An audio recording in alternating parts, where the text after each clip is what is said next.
Life, as I knew it, always seemed predictable but rewarding. I grew up in Barranby, enjoying the serenity of a close-knit community where every face was familiar. However, my high school years were anything but typical. Between balancing teenage dreams and responsibilities, she entered my life, becoming my confidant, the friend who understood my quirks and silences better than anyone. When Mad, our daughter, was born, my world changed drastically. At just 18 years old, I embraced fatherhood, believing that love and determination could anchor us through life's challenges. Sauna and I got married shortly after, convinced we were building the perfect family. But as the years passed, cracks began to appear. We shifted from being high school sweethearts to co-parents functioning more like business partners. Our connection transformed into a lasting friendship rather than a romantic relationship. At 20, I founded Odor Gaming, a company that grew beyond my wildest dreams. Amidst the expansion, late nights, and relentless work, I found myself pouring all my energy into my career. Sauna and I didn't divorce amicably. We learned the hard way that love and compatibility aren't always synonymous. However, we emerged stronger, co-parenting Mad with the mutual respect that defined our bond. Life seemed stable until Bridget came into the picture, a whirlwind romance that felt like a fresh start. "You know she's cheating on you," Sauna's voice cut through the cold air, her intense gaze locking onto mine. Her question hit me with unexpected weight, shattering the tranquility of our afternoon on her porch. We were sitting under the dim light of a gray day in Barranby, the cool breeze tugging at our sweaters. I struggled to find words to respond. Though her statement wasn't entirely unexpected, hearing it out loud left me stunned. After a few moments, I looked into her eyes, wishing I could rewind the last 30 seconds. Sauna wouldn't say this without reason. My shoulders tensed as I glanced up at the cold, grey sky. For those in Barranby, Australia, this was the coldest season. The ocean breeze swept over us as we sat wrapped in sweaters, sipping hot chocolate in the afternoon. I avoided her eyes, watching the clouds that hinted at rain in the coming hours. Sighing, I lifted my half-empty cup, focusing on the shifting shapes of the clouds. The fleeting patches of blue sky felt as unreachable as my own happiness. No matter how hard I tried, the weather couldn't distract me from Sauna's words. I glanced at Mad, my 8-year-old daughter, happily pushing her half-brother, Greg, on the swings in Sauna's backyard. Minutes of silence passed. Sauna waited for me to process the information. I knew I'd sensed something was off for a while. The excuses, the distance, the arguments that led to nights spent in the guest room had left me irritable and withdrawn. But I avoided conflict whenever I could. I sighed again, watching Mad and Greg play as buried emotions surfaced. The tension I'd carried for months turned into a painful knot. Swallowing hard, I looked back at Sauna, who had an expression of both determination and support. She reached into the large bag beside her and pulled out an envelope. "I'm sorry, but Bridget is cheating on you," she repeated softly. She held the envelope for a moment, her eyes filled with sympathy, then placed it on the table, resting her hand on top of it. "Everything is in here. I hesitated to tell you, but you needed to know. Do you want to see it now or later?" She asked, her voice tight with emotion. I could see the pain in her face. This hurt her almost as much as it hurt me. She had been my closest friend for most of my life and knew me better than anyone. "My name is Timothy, but everyone calls me Tem. Once, I believed I was happily married to Bridget. But as I stared at the envelope Sauna held, I knew it contained proof that would destroy that illusion. Thinking back to the past year, nothing specific stood out. However, the doubts about Bridget's loyalty persisted. I looked at the envelope in Sauna's hands, fear beginning to build inside me. This wasn't my first experience with infidelity. We sat in silence while I focused on the envelope, knowing that whatever was inside would hurt. "How's Rick?" I asked with a trembling voice, gripping my cup of now cold hot chocolate. "Rick," she replied simply. Rick, Sauna's husband and a respected family lawyer, had a complicated relationship with me. Despite our shared history with sauna, he had become a reliable friend over the years. The contents of the envelope would determine whether Bridget and I had truly reached the end, and whether Rick had intervened for my sake or out of resentment.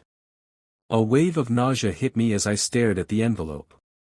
I can't go through this again, I thought. You're not alone, Sauna said, sensing my emotions. We were only 25, and the idea of a second divorce before turning 30 was terrifying.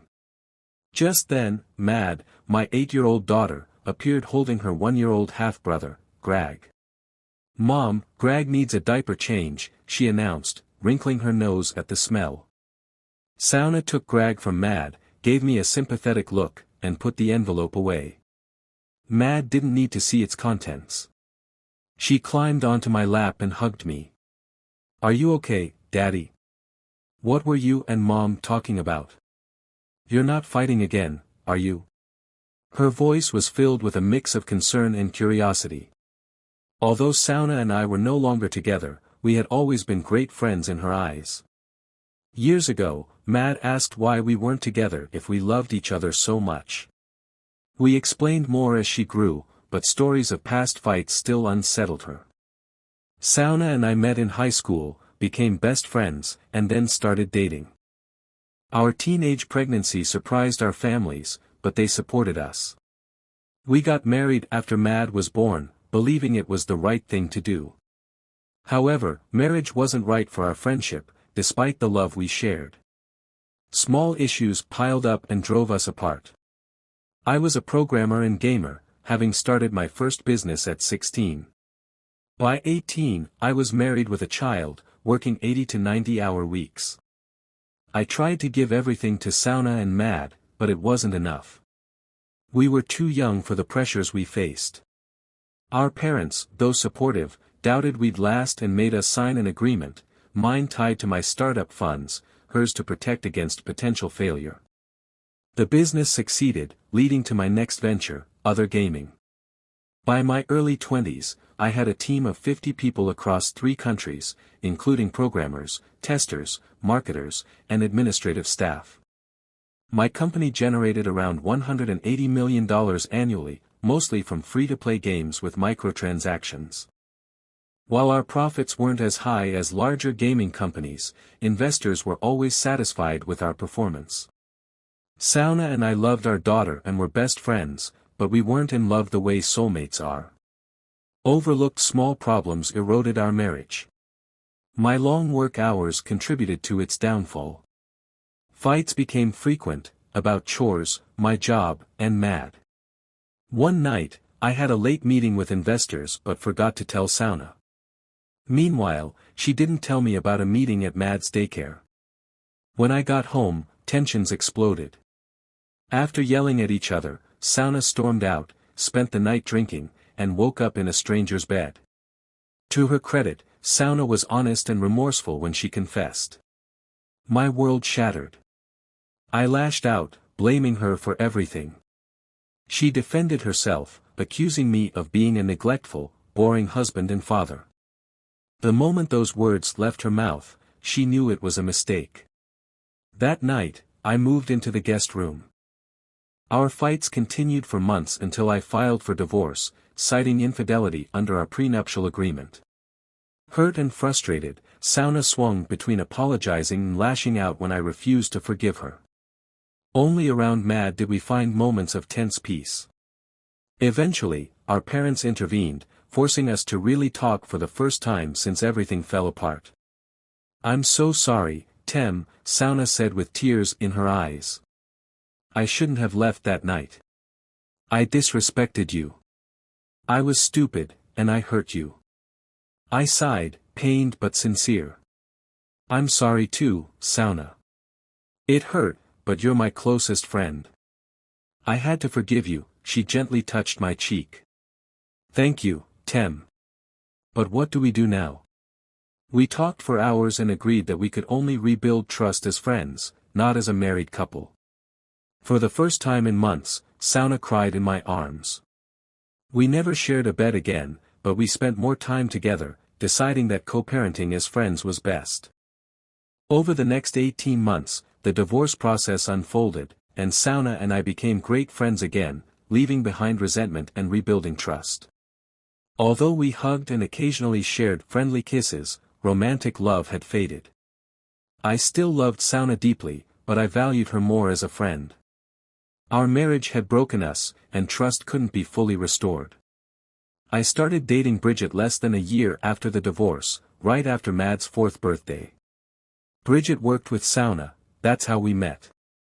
She'd hinted at dating for months before finally asking me out. Sauna gave her blessing, though I could tell it hurt her. Despite that, she supported me, even when tears welled in her eyes hearing about my dates with Bridget. Bridget and I grew closer, and 3 months later, everything changed for me. In bed one night, she admitted she had just ended an intense but unhealthy relationship shortly after my divorce. She saw me as a kind, stable person compared to her past. Petite and fit, Bridget eventually moved in with me. We had fun, shared laughter, and enjoyed both staying in and going out together. A year later, she hinted at marriage, and soon after, I proposed. We got married 8 months later, though not without conflict over the prenuptial agreement. After tense discussions and pressure from my board, she finally signed it. While Bridget and I were preparing for our wedding, Sauna met Rick. I couldn't help but like him, older, supportive, and someone who balanced Sauna in ways I never could. Their relationship started slowly, unlike the passionate beginning Bridget and I had. Sauna and I talked about our feelings to prevent jealousy from ruining our friendship.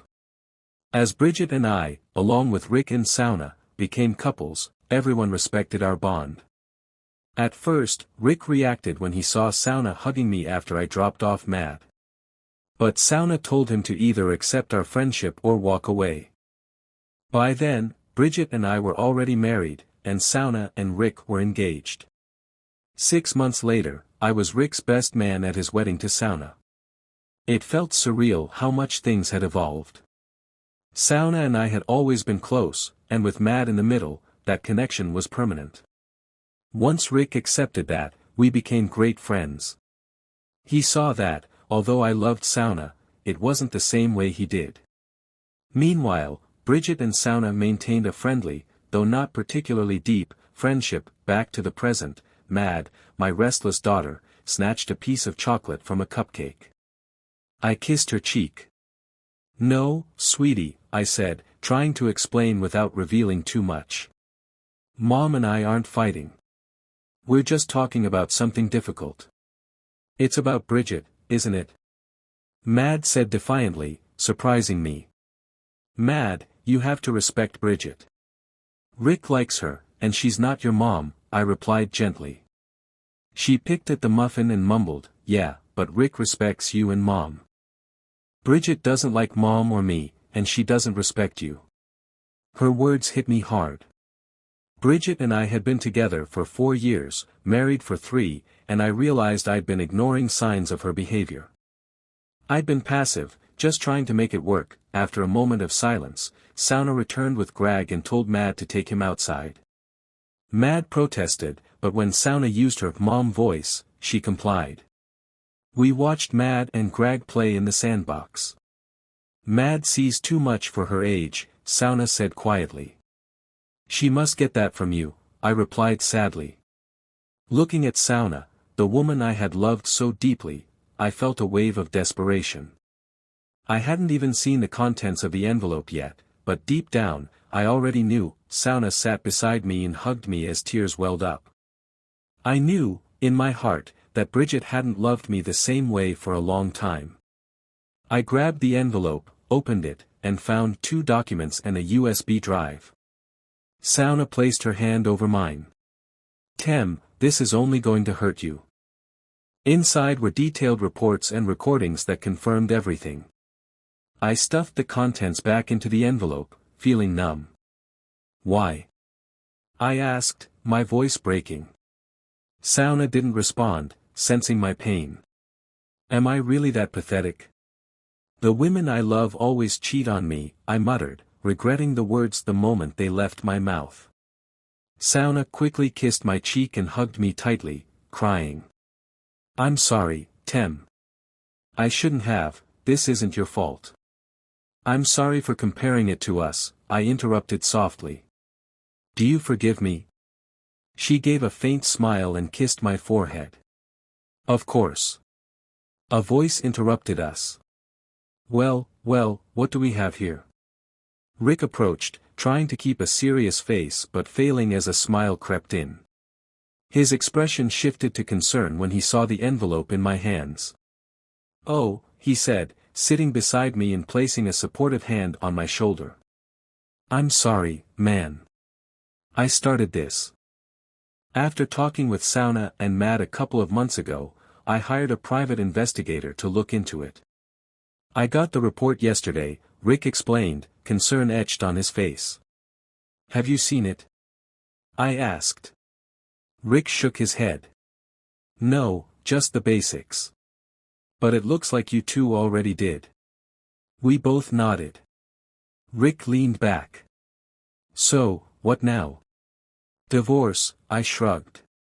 We watched Matt and Greg play in the sandbox, with Matt occasionally sneaking glances at us. Despite the heavy moment, we smiled. Sweetie, Sauna said to Rick, we should introduce Tem to the new plan. Rick nodded, and I agreed, handing him the envelope. You're going to need this. Rick handed it back. I've got a copy in my desk. This one's yours. I quickly sent a copy of the prenuptial agreement Bridget and I had signed to my new family lawyer, feeling an ironic twist as I sent it to my ex-wife's husband. Sauna smiled. What's that for? For my lawyer. It's time to move forward with the divorce, I said, as Rick smiled with understanding. After a pause, Sauna hugged me, and Rick patted me on the back. I'm glad to see you haven't lost your sense of humor, Rick said. We talked about my next steps. Bridget is spending a week with her mother on the Gold Coast, I said, realizing she probably wasn't there. The exchanged glances between Rick and Sauna confirmed my suspicion. It's fine, I said, feeling the sting of betrayal deepen. We talked a little more before Matt returned with Greg as the sun began to set. After many hugs, I left in my white Arctic Mazda MX-5 2016, a reward for reaching $5 million in revenue, a surprise to the board when I spent only a fraction of my budget on a house. The security door clicked shut behind me. The house, rented through a subsidiary of Other Gaming, was modern, spacious, and exactly what Bridget wanted. I only needed an office and a bed. The house had seen its share of parties and memories. The thought of Bridget and Brad here made me uncomfortable. I left the envelope on the counter, poured some bourbon, mixed it with Coke, and prepared to read the report and check the USB contents. The report confirmed the story between Bridget and Brad. They had been together before Bridget and I met, but their breakup had been rough. The investigators' findings confirmed my suspicions. The report stated that Bridget and Brad had been together before she and I started our relationship, breaking up months prior. Though they hadn't been in contact for about 6 months before my wedding, less than 3 months after our honeymoon, Bridget had resumed her relationship with Brad. The report included transcripts of conversations and a USB with video and audio evidence of their relationship. One conversation detailed them being at Brad's apartment just a month ago. I reluctantly played the video, witnessing Brad emotionally saying, "Why don't you leave that loser and come back to me? You're in my bed as much as his." Bridget laughed. Tem has 2 things you don't, brains and money. Brad scoffed, and Bridget continued, Tem is successful, and I can use that as long as I'm his wife. That's why I took my chance when Sauna left him. If Tem ever catches us, I'll end up with nothing. But you're still with him, Brad complained. I have to be, Bridget replied. If I don't act like the perfect wife, she gestured around, it's over. Brad grunted but accepted it.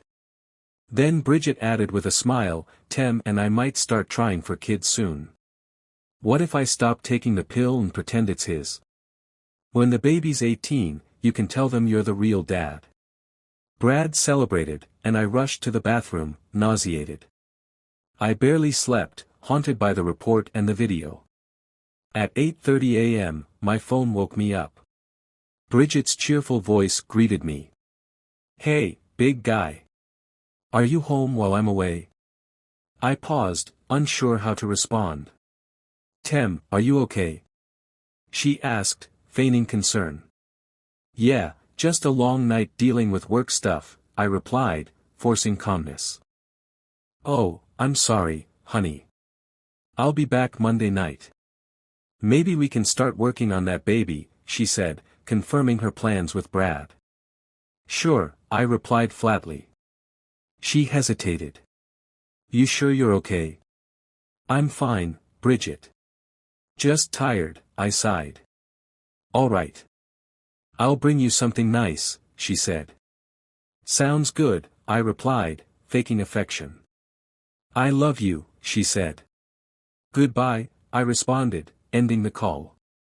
The thought of Bridget trying to get pregnant with Brad's child and passing it off as mine haunted me. Just weeks earlier, she had dramatically thrown away her birth control, claiming it was time to start a family. I was furious. I spent the day taking action, cutting off Bridget's access to my bank accounts, canceling our joint credit cards, and having my accountant and lawyer remove her from my insurance and will. I also drafted letters introducing Rick to my team to set things in motion. The net was closing around Bridget, and I felt a dark satisfaction. Around noon, Rick and Sauna brought food. Mad took Greg to play in his room while Sauna prepared lunch, and Rick and I talked. "Thanks for the letter," Rick said, studying me. "You look exhausted." I nodded. I'd barely slept. "Do you think Monday is too soon to act?" he asked. "I don't want to drag this out," I replied. Rick agreed, offering to work that day for an extra fee. "No problem," I said. We discussed the investigator's report, and I revealed that Bridget planned to pass off Brad's child as mine. Rick's eyes widened, and Sauna looked shocked. "Are you sure?" Sauna asked. "Yes. I saw her say it on video," I said, sinking into my chair. "Don't worry, Tem," Rick assured me. "I'll prepare a restraining order for Monday." "I'll help pack her things," Sauna added. I spent hours packing Bridget's belongings, keeping only what she had before our marriage. Sauna and I boxed up her clothes and personal items, planning to donate the rest. Bridget called a couple of times to discuss details, and when she returned with takeout that evening, her serious demeanor showed she had reviewed the evidence. She hugged me, displaying genuine friendship. I handed her a note. "What's this?" she asked. "The new code for the front door. I reset everything and revoked Bridget's access," I explained. "Perfect," Rick said. We talked briefly before he left, and Sauna and I prepared dinner.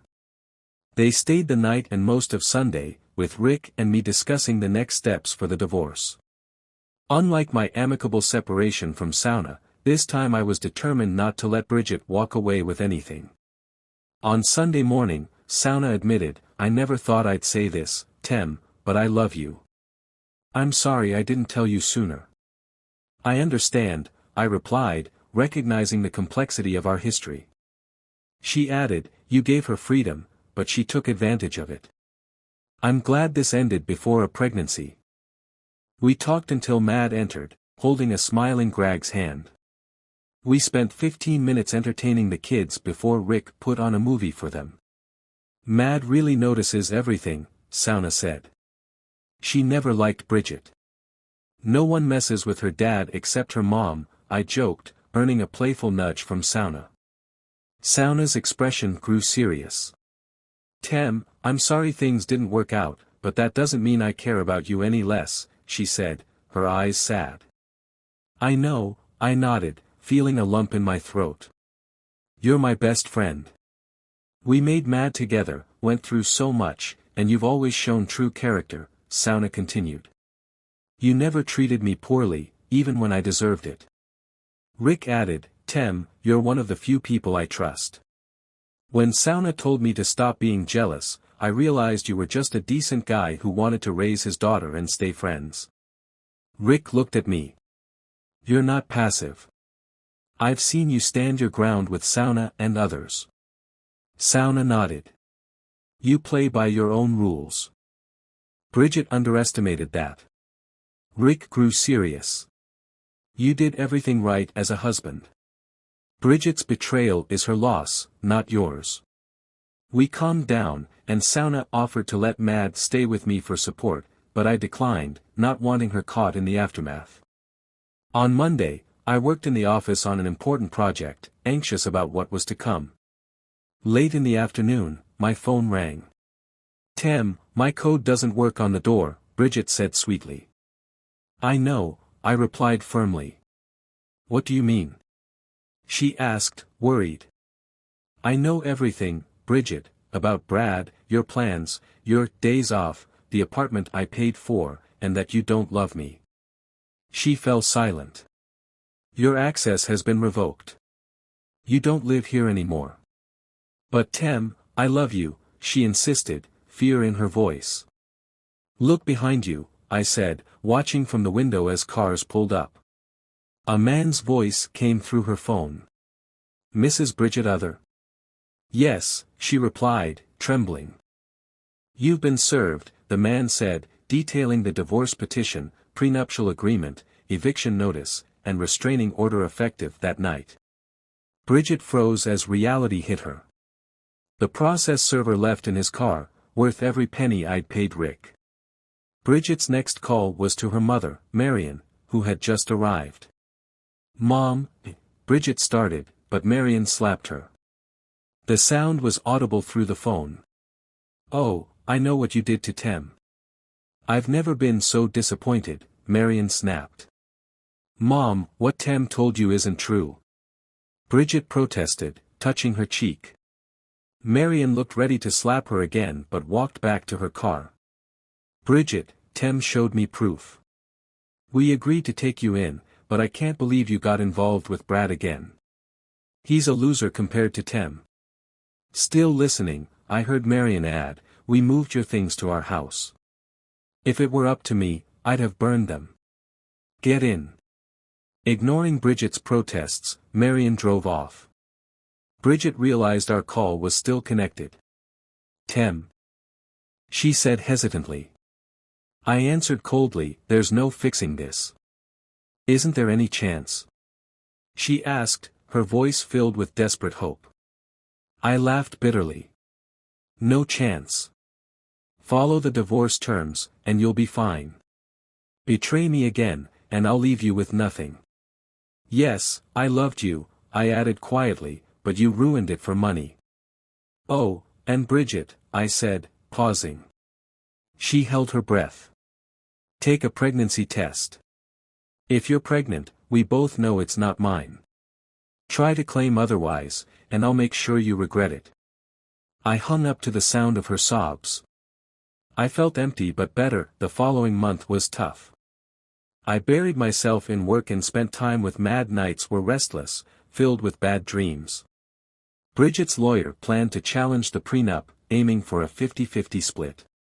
Rick proposed a settlement of $300,000, but there was no response.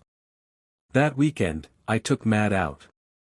We ate ice cream outside an old fish and chips shop after swimming. The cool breeze hinted at the approaching winter, but the sun kept things pleasant. Suddenly, I was yanked backward from my chair. Mad screamed as I hit the ground, gasping for air. Brad Holden loomed over me, his face twisted with rage, spit flying as he sneered. You couldn't satisfy Bridget, could you? He mocked, then glanced at Mad with a crooked smile. I bet she's not even yours. Brad stepped toward me. You pushed me out.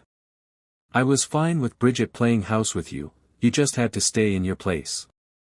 I tried to dodge, but his punch landed hard on my shoulder, knocking me sideways onto a garden bed. Before he could hit me again, Mad jumped in front of him, screaming, "Leave my dad alone." He didn't do anything. She shouted, "Help. Police." Later, I was told I had been unconscious for about 30 seconds. When I came to, a small crowd had gathered around me, and my arm was wrapped protectively around Mad Brad had vanished. Someone said emergency services had been called, and help was on the way. Ignoring the sharp pain in my back and arm, I sat up and asked for my phone and keys. An older man looked at me with concern. "Sorry, son, he took your phone and keys," that I nodded, wincing as someone pressed a towel to my bleeding head. I asked for Mad's backpack. A younger man brought it over, and I used her phone to call Sauna. She answered on the third ring, cheerful as always. "Sauna," I croaked, my voice rough. "Tem. What's wrong?" she asked, her voice instantly tense. "We're hurt. Mad's okay, but she's shaken. The police and ambulance are on their way. Call Nadine to track my phone. It's urgent." "What happened?" Her voice cracked with worry. "Brad attacked us," I said. Mad, fighting back tears, sat quietly beside me. "He has my phone and keys. He might have my car too. I'll handle it." "Take care of Mad," Sauna said firmly. "I will," I replied and hung up. Paramedics arrived quickly, checking on Mad and me. They suspected Mad's arm was broken and said it could have been worse if she hadn't intervened. We were taken to the ambulance, where they took preliminary statements. At the hospital, Mad and I were treated in the same room. She clung to me until Sauna rushed in, hugging Mad tightly before turning to me with tears in her eyes, planting a grateful kiss on my cheek. X-rays confirmed a small fracture in Mad's arm. She was treated with child-safe anesthesia and a cast. I had a concussion, 5 broken ribs, and a fractured arm. The doctor warned me about severe bruising on my back. They gave me painkillers and stapled a head wound. Lying in bed, I looked at Mad's brave smile through her tears. Sauna sat beside me, her eyes wet with emotion. "Thank you," she whispered. "I'd do anything for you too," I murmured, wincing from the pain. Sauna kissed my forehead. "I love you, Tem." I smiled despite the pain. "I love you too." Suddenly, I coughed, tasting blood. Sauna's worried voice called for help as a sharp pain shot through my side. Everything faded to black. That I woke up 3 days later in a private hospital room with Rick by my side. "How are you feeling?" he asked. "Like hell," I rasped. "Is Mad okay?" Rick smiled. "She's fine. Cast and all. She'll be back at school next week, telling everyone about her hero dad." That I tried to laugh but winced in pain. Rick handed me a device. "Press this for morphine if it gets too much." "What else?" I asked, sensing there was more. Rick's expression grew serious. "One of your broken ribs punctured your lung. You had minor surgery, but you'll recover." A nurse came in to check my vitals and adjust my meds before leaving. "Any news about Brad?"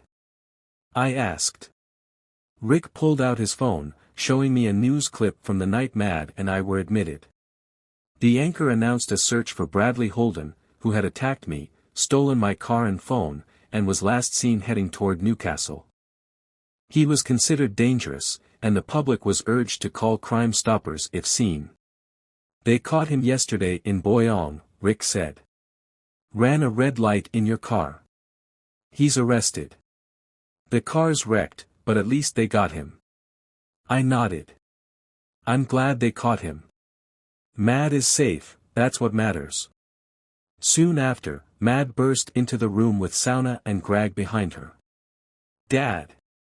she yelled, climbing onto my bed, her face full of concern. "I'm feeling better, Princess," I said, smiling. "You were so brave." "My doctor said I was brave, but I told him you were the real brave one," she said, looking at our matching casts. "Thank you, sweetheart," I said, holding back tears. "We'll have another beach day when we're both feeling better." Rick took the kids for a walk, leaving me alone with Sauna. "You scared me," she whispered, holding my hand. "I'm sorry," I replied. I'm just glad we're okay. Nadine and some colleagues visited later with cards and chocolates, which Greg had already sampled. After more than a week in the hospital, the police took my full statement. They soon arrested Bridget as an accomplice. During interrogation, Brad revealed that she had encouraged him to harm me out of revenge. Brad was sentenced to 15 years for assault, robbery, and property damage, with the possibility of parole after 12 years. Bridget was sentenced to 5 years with probation, facing the full term if she violated any conditions. The judge granted me an immediate divorce, stating that no one deserved to be tied to someone like her. Surprisingly, I offered Bridget $10,000 to start over, under the condition that she leave Baron B. During my recovery, Nadine often worked with me from home, accompanied by Sauna. Nadine, my executive assistant, was married and over 60, so romance wasn't on the horizon. One day, seeing Mad with her signed cast inspired me to launch a charity campaign through our games. For every 10 peso package purchased, we donated 1 peso to charity. The finance team was initially hesitant since this cut profits by 30%, but revenue skyrocketed, and we raised nearly $500,000 for charities in Australia, Poland, and South America. This campaign became an annual event. By summer, Mad and I had fully recovered, and we returned to the beach, joined by Sauna, Greg, and sometimes Rick. It was a great summer, but I felt lonely. Sauna suggested I start dating again, but I just don't feel like it, I admitted. My few dates went poorly, there was no chemistry, or they were after money, like Bridget. I wish I could find someone like you, Sauna, I said. She smiled knowingly but stayed silent. At 31, I had time to figure things out. A year later, Bridget made occasional contact, mostly asking for money or forgiveness. Each time, I refused and ended the conversation. Life was about to change again. I had just turned 32, and Sauna, Nadine, and my team planned a birthday party at my house. I stayed in that house after the divorce because I had invested a lot into it and appreciated its beauty. Over 100 guests attended, including co-workers, local businesspeople, and even Carly Evans. My family, Sauna's family, and some of Rick's relatives were also there. The atmosphere was lively, filled with food, drinks, and music. I was enjoying the energy when, while watching Mad play, I bumped into a woman. "Watch it," she muttered, annoyed. "Where can I smoke?" "You can't smoke here." "You'll have to go outside," I replied. "Is the owner that strict?" she asked sarcastically. "Yes," I said flatly. She pointed to a quiet spot by the pool, but I shook my head. "Not here, especially with kids around." At the mention of kids, she put the cigarette away. Just then, Mad approached with her friends and Greg. "Dad says no smoking, so don't smoke," Mad declared boldly. "This man is your dad?" the woman asked, surprised. "Uh-huh," Mad said, hands on her hips, just like the other kids. The woman stepped back, startled. Before Mad could escalate things, Greg, thinking I was in trouble, pushed the woman. She stumbled on her heels, lost her balance, and I tried to catch her, but we both fell into the pool with a huge splash. I surfaced, laughing, while she coughed and glared at me. "How dare you laugh?" she scolded. "It's funny," I said, suppressing a grin. "We fell in, a classic comedy move. Karen style," I joked. She looked confused. "Who's Karen?" "Sorry, I don't know your name, but with that attitude and looking for a smoke, I thought Karen fit," I said, smiling. Her face flushed with anger. "My name is Lily," she corrected, a hint of pain in her eyes. "Tem." Rick called, approaching with sauna and some towels. "I knew you'd get into trouble," he muttered, glancing between Lily and me. I helped Lily out of the pool, thinking the night had taken an unexpected turn. As the pool incident settled, the guests resumed their conversations, laughing as we dried off. Sauna grinned at me. "You got wet faster than we expected." Happy birthday, water boy, she teased, handing me a towel that I did my best, blue steel, impression and joked, I'm a merman. A merman. I strutted like a model, making Sauna burst into laughter. Rick handed a towel to Lily, who muttered, who's Tem anyway? The most arrogant guy who bans smoking. That's our host, the birthday boy, Rick said, handing her bag back. Lily's eyes widened when she saw me reenacting the fall with guests, and she caught my gaze. Not again, Lily groaned as Rick laughed. I went to change, and the night continued without incident. Greg got a light scolding for pushing, and Mad received a talk about understanding situations before reacting. Later, I saw Mad apologizing to Lily, who was drying off in clothes Sauna had lent her. As the night wound down, I noticed Lily with Rick and Sauna. Most guests had left or were watching a movie with the kids. I poured a drink and joined them. So, Lily, I joked, do you work parties like this, or just the special ones? She smiled. Only for arrogant men whose kids push me into pools. I laughed. Those are Rick's kids, I clarified. Lily looked confused. But Mad is yours, right? And Sauna's? Yes. Tem and I were married, and Mad is our daughter, Sauna confirmed. Lily's expression shifted to sadness. How do you manage that? She asked, her voice tinged with emotion. Rick chimed in, Lily, Tem and Sauna are best friends. I've learned not to be jealous. They share parenting, and I trust them completely. He smiled at Sauna, who chuckled.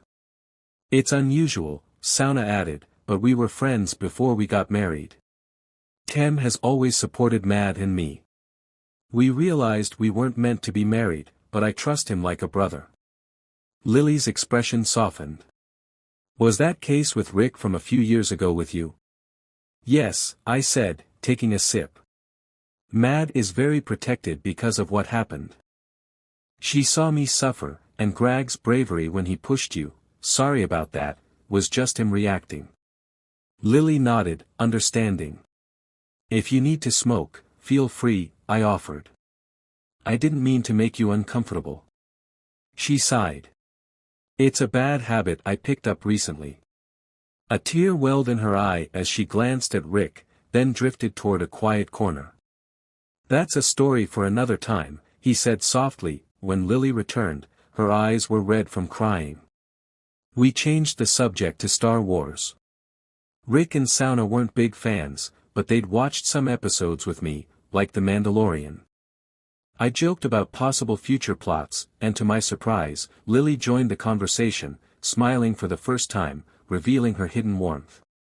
Are you a Star Wars fan? I asked. More like a sci-fi fan in general, she admitted. As midnight approached, most guests left, leaving just us and the kids asleep on the chairs. Lily and I decided to go to the beach. We swam and had fun.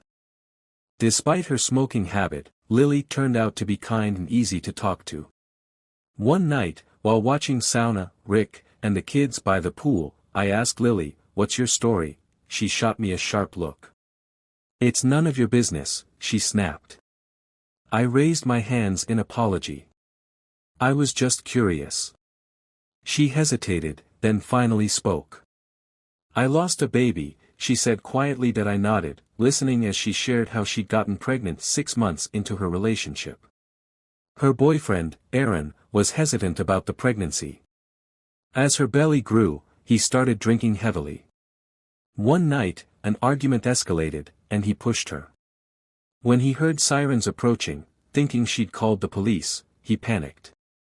She lost the baby 2 days later and needed surgery. I'm so sorry, Lily, I said, my voice filled with sympathy. Thanks, she whispered, wiping her eyes and handing me a tissue, which I accepted as my own eyes welled up. She explained that she'd fallen into depression and was put on medication. I can be a little arrogant sometimes, she added with a small laugh. I joined her laughter, lightening the moment. Did you start smoking because of that? I asked gently. Lily nodded. My friends and I used to smoke in college. It's a bad habit, but it helps. Can I give you a hug? I asked softly. She looked surprised. Police and surgeons can't offer that, I added gently. Lily stood and approached, arms open like Mad's when she needed comfort. I hugged her, feeling her tense at first, then she clung to me, breaking down in sobs. I looked at Sauna and Rick by the pool. Rick frowned, but Sauna guided the kids inside to give us space that I led Lily to a quieter spot, and she rested her head on my chest, crying as I held her, just as I would comfort Mad when she was upset. After about 10 minutes, Sauna and Rick brought the kids inside, passing us quietly. Sauna returned with tissues and water, leaving them before heading back inside. Lily looked at the setup, her eyes swollen and makeup smudged. I wiped her tears, poured her some water, and handed it to her. Are you okay? I asked. Lily shook her head, then nodded. Yes, thank you. I needed that. I smiled. It's okay. When Bridget left, Sauna comforted me too. I probably looked worse than you. Lily laughed softly. Sauna's really special to you, huh? She's my best friend. We've been through everything together, even the divorce, I said. And Bridget? Lily asked. I sighed. Marrying Bridget was a mistake.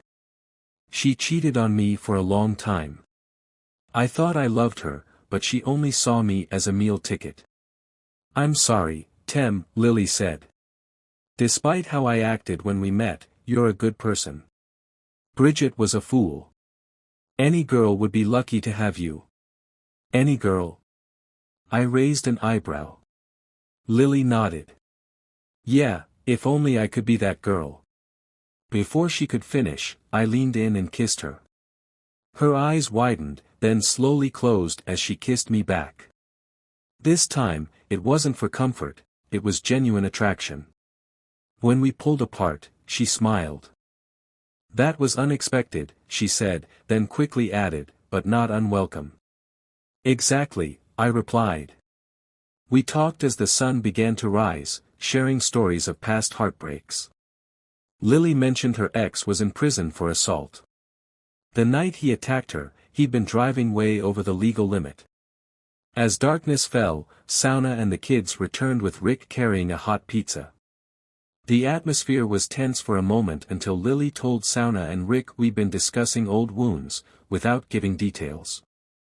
I knew Sauna would ask me about it later. After dinner, everyone went home.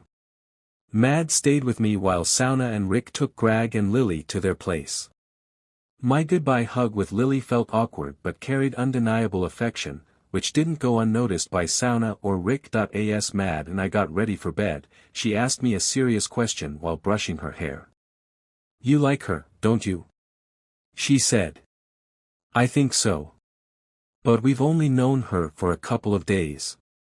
Let's give it time, okay? We don't want another Bridget. Mad giggled. I don't think Lily is like her, she said, realizing what she'd just implied. Sorry, I meant that woman who didn't deserve you. I laughed. It's okay.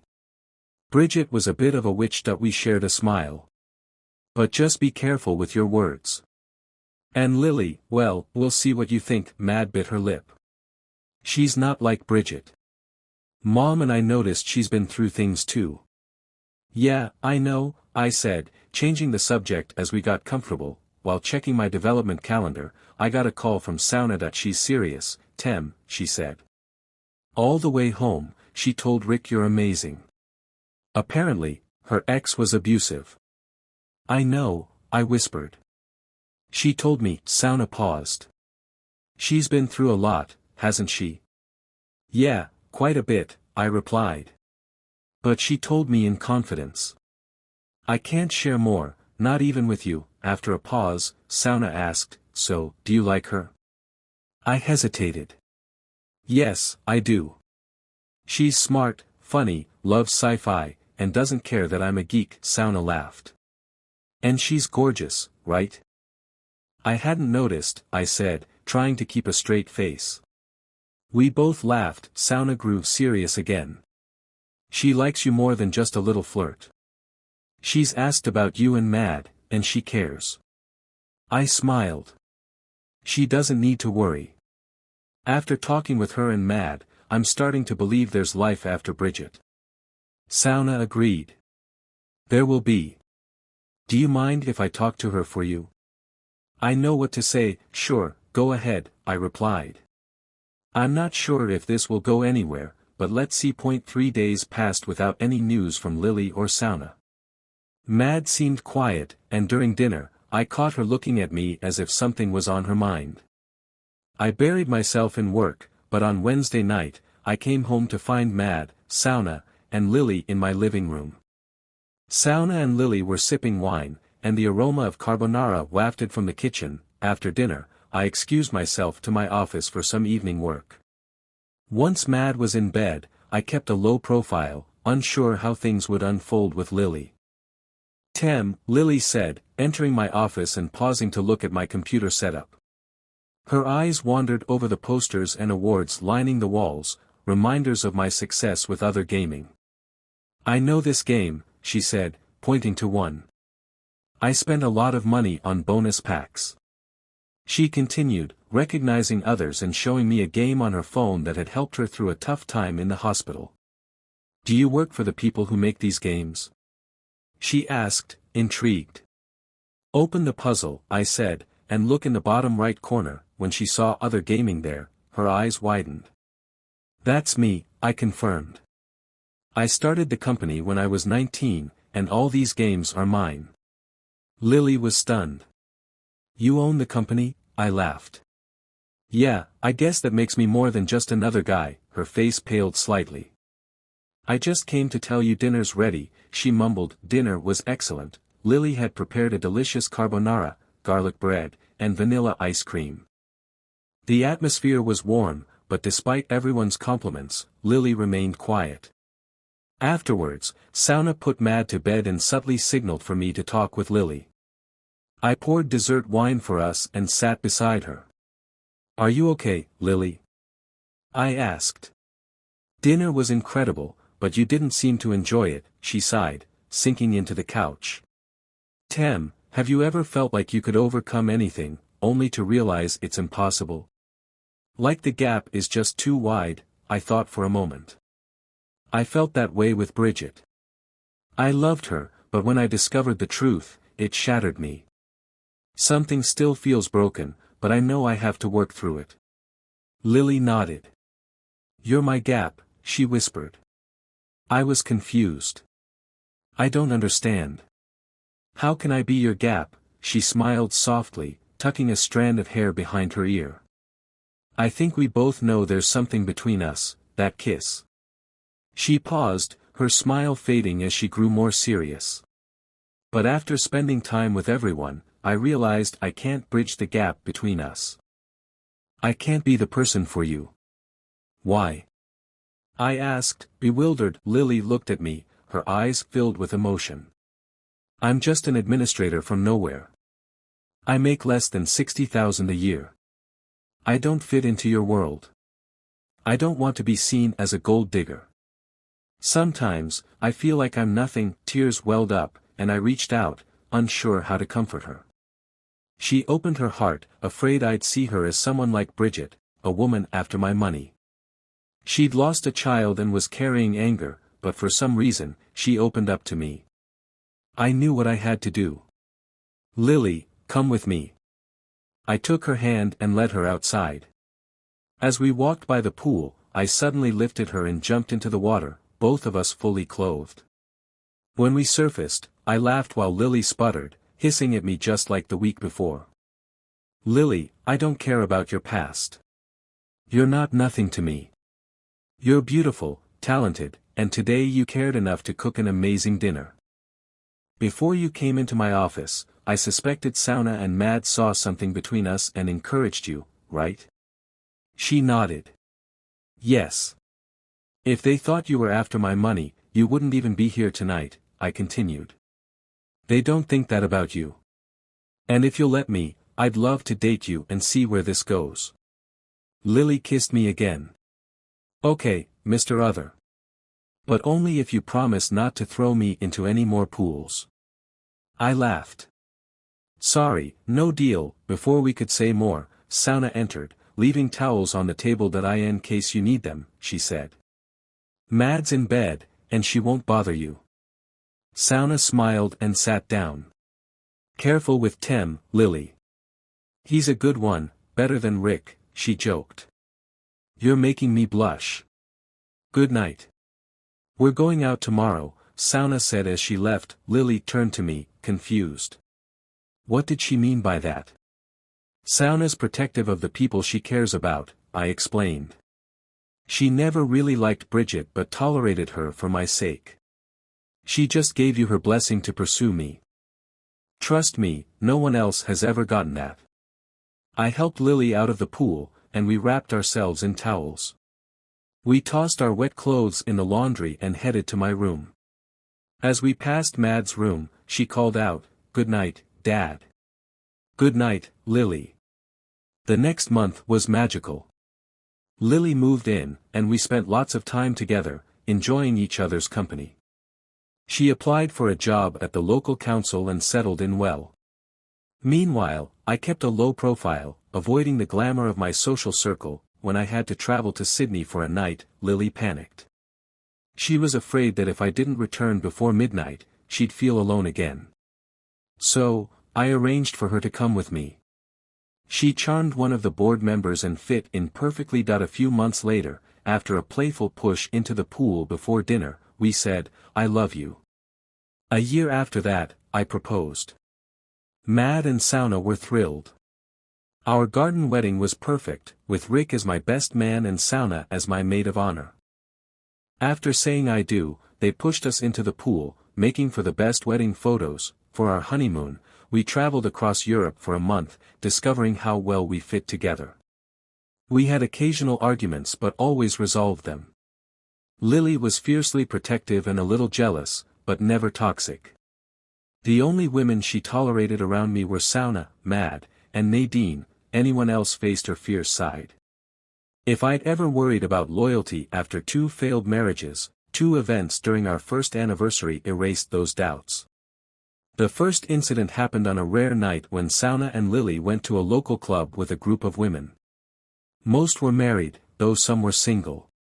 While the single women accepted invitations to dance, neither Sauna nor Lily danced with any men. 2 men approached them and wouldn't take no for an answer, even trying to pull Lily away from her spot. She handled it herself, elbowing one of them in the stomach and hitting him with her purse when he refused to back off. She shouted, "I'm married, and my body belongs to my husband," until security intervened. The case went to court, where CCTV footage confirmed her story, and the charges were dropped. The judge gave the men probation, emphasizing that no means no. The second incident occurred a month later. We were camping in Fraser Island, enjoying the sun and sea. A week after our trip, Lily ran into Bridget by chance at a cafe. Bridget, who hadn't seen me since the divorce, had somehow found out about Lily. My wife told me about the encounter afterward. "I see why he likes you," Bridget said, assuming it would be a polite conversation. "Thanks, Miss Brown. I like to think my husband, Tem, finds me attractive," Lily replied.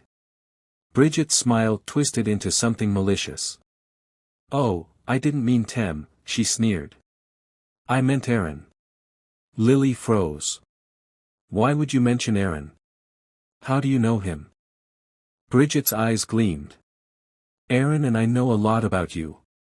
After he got out of prison, I found him," she said, her voice turning venomous.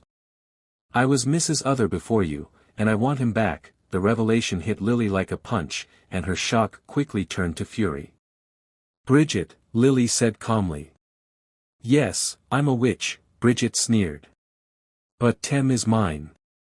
I made mistakes, but I'll fix them. He loved my body, my curves. You're just damaged goods, a broken woman who lost a baby." Lily's fists clenched, but instead of reacting physically, she composed herself and stood up to leave. Bridget wasn't done, though.